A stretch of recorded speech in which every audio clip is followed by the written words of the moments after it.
Don't lick there. Not now. My husband's calling. I answered the phone, my face burning with shame. The husband on the other end of the line had no idea his beloved wife had another man's head between her thighs at that very moment. My name was Quinn Clark. I was 26 years old. I had a great figure and good looks, and I worked as a teacher at a private middle school. But underneath all of that, the truth was that I was just a wife who had been starved for a very long time. My husband, Garrett Weber, was getting older. His performance in the bedroom kept getting worse, and his interest in me was fading. He could not satisfy me anymore. Even when I wore my finest lingerie and paraded around in front of him, he could barely get hard. Every night, deep in the dark, I had to take care of my own needs. This kind of life left me aching with desire. I even started to fantasize about being pinned down by a strong man and taken roughly. I knew these fantasies were wrong. After all, I was a married woman with a husband. However, the longer this went on, the more my ridiculous thoughts grew. I could not stop them. Hence, I threw myself into my work instead. Then one day, I squeezed onto the morning rush hour subway as usual. The crowd pushed me into the corner. In all the chaos, I felt something hard press up against my backside from behind. It felt so sensitive. I knew exactly what it was. I wanted to move away, but the carriage was simply too packed. I could not move an inch. Instead, that thing pressing against me from the man behind only made my body feel weak and hot all over. As the train started and stopped, the motion kept shoving me against him. My full, round backside kept getting pushed open by his movements. The feeling of being touched like this in public embarrassed me to no end. What was worse, with each jolt, I could clearly feel the man behind me getting more excited. Why was this happening? Even through my pencil skirt, his heat made me so ashamed that I could barely stand it. My whole body went soft. With each of his movements, my face grew redder and redder. I had never been treated like this in such a public place. On top of that, I was a married woman. I had a husband. I was so embarrassed and angry that I was about to turn around and snap at him, but the moment I turned my head, I was so shocked that I could not speak. I actually knew this man who was pressing against me. He was the father of one of my students. His name was Leonard Johnston. I had seen him several times at parent-teacher conferences in school.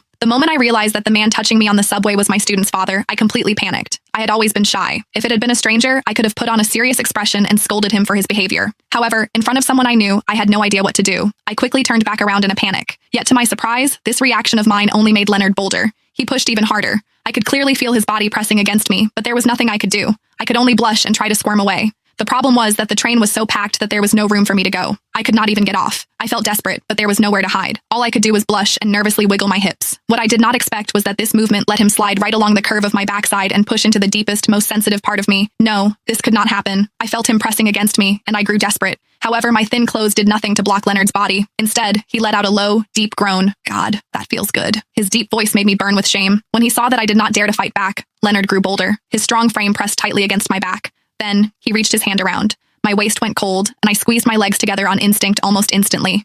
Still, I was just a weak woman. How could I compete with a strong, fit man like Leonard in his prime? In just a few moments, he had already gotten past my defenses. I could only bite my lip and lower my flushed, hot face as I let his strong fingers continue. I had to admit, Leonard knew what he was doing. The constant pressure soon stirred up the deepest desires I had been hiding. My body trembled, my legs shook. I could not handle what he was doing to me.